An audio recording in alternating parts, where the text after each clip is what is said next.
everyone, welcome back. If you're new here, my name is Nina. I'm a life transformation coach, and today I'm so excited because we're going to be talking about something that I greatly struggled with for much of my life, and that is the psychology behind sentimental items and how to finally learn to let some of these items go. Now, I'm going to give a huge disclaimer that this video is not about how to throw all these items in the trash, and I do not believe that we need to throw all these items in the trash. And it's also not a video about what to do with these items once we decide that we do want to let some of them go. So we know that if we made the decision, we could easily find something to do with them. We could donate them, we could take a picture of them, we could give them to other family members, we could sell them. So it's not a video about that.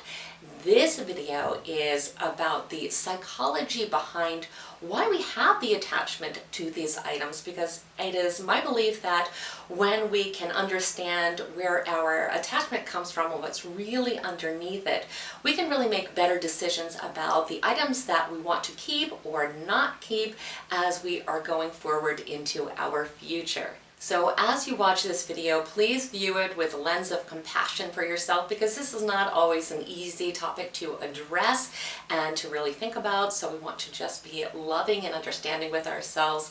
And I just want to again reiterate that this is something that I am personally familiar with. I was definitely someone that lived in disorganization and clutter for years and years. People jokingly called me a mad scientist, and this is something that I greatly struggled with, especially when it came to sentimental items. So this is something I'm very familiar with, and I know how important it is that we do really offer ourselves self-love and compassion as we're starting to address this issue. So that being said, let's go ahead and start at the beginning and talk about, in general, the 4 different reasons why we tend to keep items in general. So there's really 4 categories. The first one is need. We have a purpose for this item. Very simple to understand. The next one is joy. It could be something that just brings us pleasure, something that could be beautiful to us. It could be, an aesthetic thing. So that could be under the category of joy. The next reason is guilt. We keep a lot of things out of guilt. Now, it could be that we feel guilty that we spent the money on the item. It could be that we feel guilty that we haven't used it. So in a way, we almost feel bad for the item. We want to actually use the item.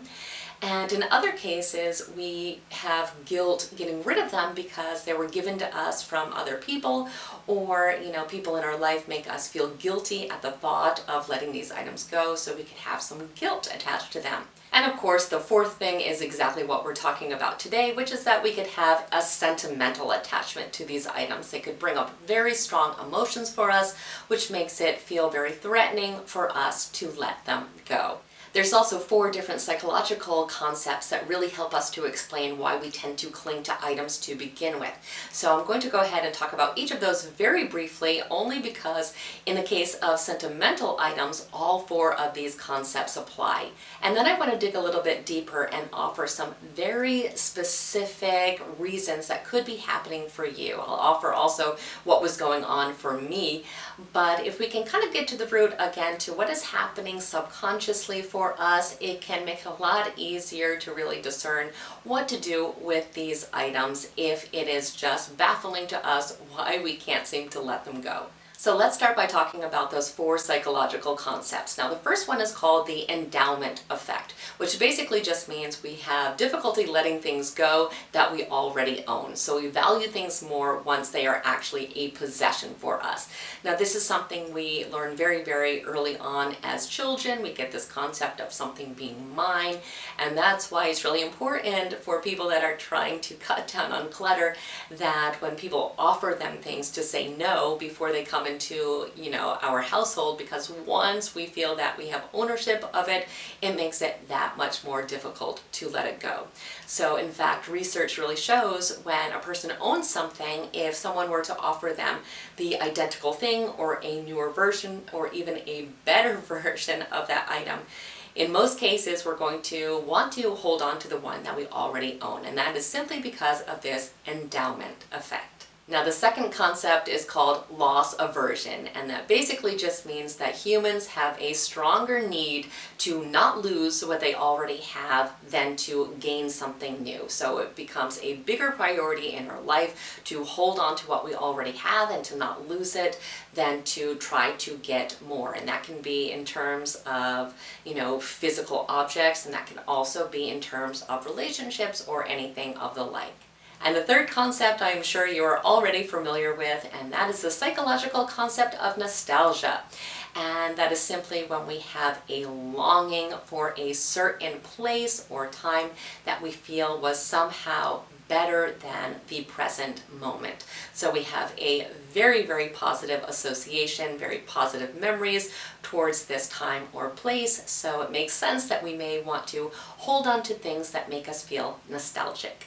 And the fourth one is a concept that you probably haven't heard of, and this comes from psychologist Russel Belk, who really coined this term, and the term is called sacralization, which I know has a few other meanings, but this one that we're talking about today is when it's specifically applied to psychology. So it basically explains a phenomenon that can happen when someone passes away or a relationship ends or there is some loss of some kind, and we cling onto an object because somewhere inside of us we believe that the essence of that person is actually attached to that item still. So really, as the word indicates, the item itself becomes sacred to us. We are, scared to let it go because it's, really the last thing we feel like we have of that person. We can almost feel like it keeps us company, that it is kind of alive in some way. And this concept really helps us to understand why people spend so much money on things that used to belong to celebrities, because they feel like they are really having a piece of that actual person. So it's that inability to really separate the person from the item because we believe the essence of that person is still somehow attached to the item itself. So those are the psychological concepts that can help us to better understand what is happening when we are really attached to these sentimental items. But as promised, I want to dig a little bit deeper and give you maybe some specific examples of what could be happening for you. Now the first thing can be a desire to create a museum of your life or a history of your life or someone else's life. So let's say it is a desire to create a museum of someone else's life. So what do I mean by that? This is a common thing that happens for parents especially. It could be when their children are born, they start by saving their teeth that fall out or their hair and their baby shoes and their first Halloween costume and their first Christmas outfit, and then it kind of snowballs and expands from there. Because again, we are trying to keep all of these artifacts because we want to kind of create that museum or that history of their life. Now, I'm not talking about holding on to one or two items a year and putting them neatly in a box. We're just talking about when things really start to take over and we really feel like we can't let any of this history go. And of course, we can do this for our own lives as well. The second thing that commonly happens is that we are keeping these things for future validation. So this means that we maybe feel that we did some great things and we want to hold on to all of these things in hopes that at some point we're going to be able to showcase these off to other people. So maybe we don't feel that we're ever going to really have a life that is great as we once have, or maybe we won't have the same amount of achievements. So we want to make sure that we really hold on to and cling to anything that really showcases all the great things that we did. Now this is the one that I personally struggled with the most.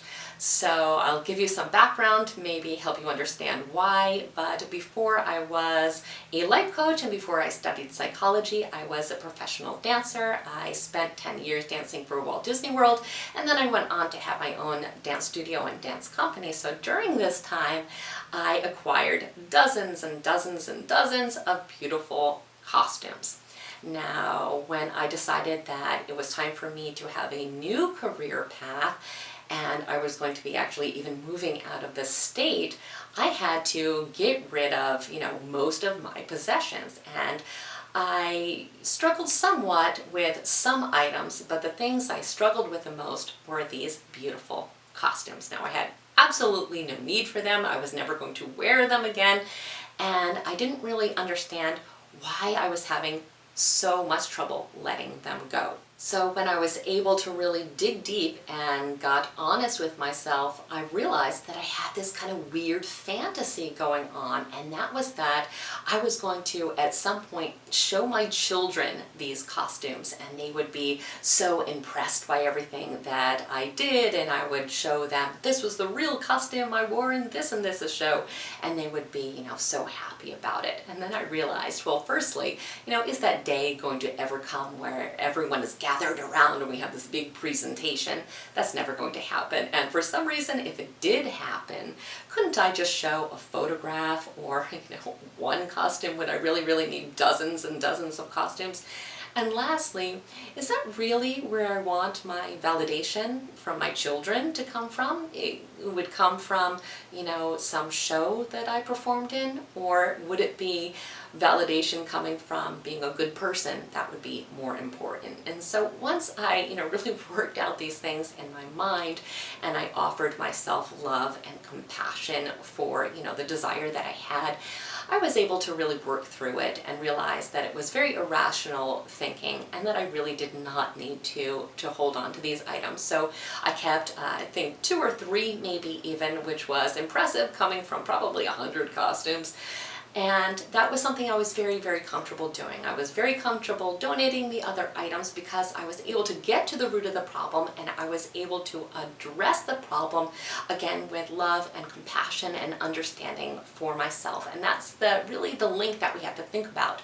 We have to really work through these emotions that we're having and understand them and process them so we're able to move forward. And again, moving forward doesn't necessarily mean that we're going to throw an object away. It's just understanding where the attachment came from. Now, the third thing that can happen, I think happens for so many people, and it's very understandable, and that is the fear that our memories are going to fade if we get rid of the object, or, our memory is going to leave us altogether. Now, we have to understand that our memory really has nothing to do with an object. Now, I'm not saying that when we hold this object or we look at this object, it doesn't trigger a memory, but if we were to look at a photograph or we were to merely think about, that memory, we would be able to still pull it up equally as well as if we had the actual item. So it's just that fear that, letting these things go mean that our memories of those wonderful times are going to fade, and that is definitely not the case. And the fourth thing that can happen, and this is one that I also see very commonly, is that we have difficulty letting things go because it feels like a final goodbye. We feel like we are throwing away some aspect of our life or aspect of another person, and we feel like once that item is gone, that chapter of our life is officially over. So it can feel very threatening to us to really get rid of these items because some parts of us want to keep that again, maybe memory or that time period alive for us somehow. And it becomes very painful to let these things go because it's kind of admitting to ourselves that this is no longer our reality, and maybe we're really not ready to take that step. Now, clearly these are not all the reasons that we may have a sentimental attachment to things, so if none of these rang a bell, please let me know in the comments below what you think really is causing your own sentimental attachment to items.